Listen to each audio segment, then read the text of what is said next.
সকালের সময় এক মহিলা তাড়াহুড়ো করে এসে অটোতে উঠে বসলেন। তার হাতে ছিল ছোট একটা ব্যাগ, যার ভেতরে ছিল তার মূল্যবান গয়না।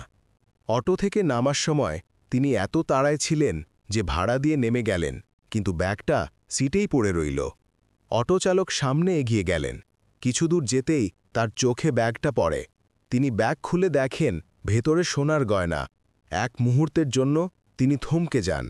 ইচ্ছে করলে নিজের কাছে রেখে দিতে পারতেন, কিন্তু তার মন বলল, এটা কারো আমানত, এটা ফিরিয়ে দেওয়াই সঠিক কাজ। তিনি সঙ্গে সঙ্গে অটো ঘুরিয়ে ফিরে এলেন।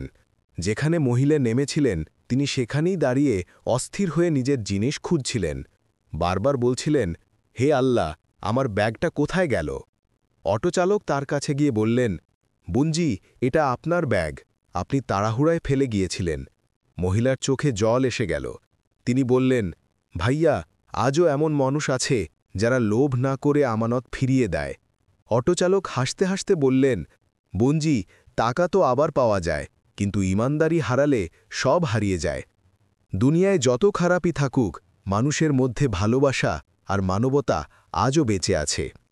বন্ধুরা, ভিডিওটা ভালো লাগলে মনে থেকে লাইক, শেয়ার আর সাবস্ক্রাইব করে দেবেন।